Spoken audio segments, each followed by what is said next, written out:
जय माता दी भक्तों, आप सभी को नवरात्रि की बहुत बहुत शुभकामनाएं। आज हम ब्रह्मचारिणी माता की कथा करेंगे। दूसरा नवरात्रा जिसमें माता ब्रह्मचारिणी का विशेष महत्व है, जिसमें ब्रह्मचारिणी माता की पूजा की जाती है। माँ ब्रह्मचारिणी को ब्रह्मचारिणी इसलिए बोला जाता है क्योंकि ब्रह्म का अर्थ होता है तपस्या और चारिणी का अर्थ होता है आचरण करना, यानी कि तपस्या का आचरण करना, यानी कि तप का भाव रखने वाली, जिसे हम ब्रह्मचारिणी माता कहते हैं। माँ दुर्गा का ये स्वरूप भक्तों को सिद्धियाँ और अनंत फल देने वाला है। इसकी उपासना से तप, त्याग, वैराग्य और सदाचार की वृद्धि होती है। माता के देवी ब्रह्मचारिणी के दाएं हाथ में जप की माला और बाएं हाथ में कमंडल है। पूर्व जन्म में इस देवी ने हिमालय के घर पुत्री रूप में जन्म लिया और नारद जी के उपदेश से भगवान शंकर को पति रूप में प्राप्त करने के लिए घोर तपस्या की थी।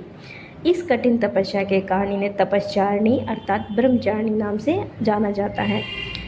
1000 वर्ष तक इन्होंने केवल फल फूल खाकर बिताए और 100 वर्षों तक जमीन पर निर्वाह किया। कुछ दिनों तक कठिन उपवास रखे और खुले आकाश के नीचे वर्षा और धूप के घोर कष्ट सहे। 3000 वर्षों तक टूटे हुए बिल्व पत्र खाए और भगवान शंकर की आराधना करती रही। इसके बाद तो उन्होंने सूखे बिल्व पत्र खाना भी छोड़ दिया।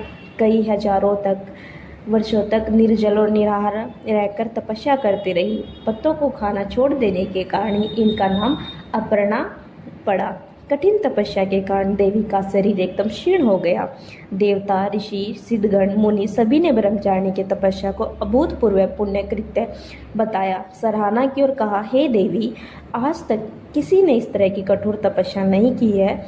यह तुम्ही से ही संभव थी। तुम्हारी मनोकामना परिपूर्ण होगी और भगवान चंद्रमौली शिव जी तुम्हें पति रूप में प्राप्त होंगे।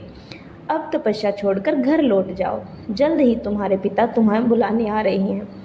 इस देवी की कथा का सार यह है कि जीवन के कठिन संघर्षों में भी मन विचलित नहीं होना चाहिए। माँ ब्रह्मचारिणी देवी की कृपा से सर्व सिद्धि की प्राप्ति होती है। दुर्गा पूजा के दूसरे दिन देवी के इसी स्वरूप की पूजा की जाती है। जय माँ ब्रह्म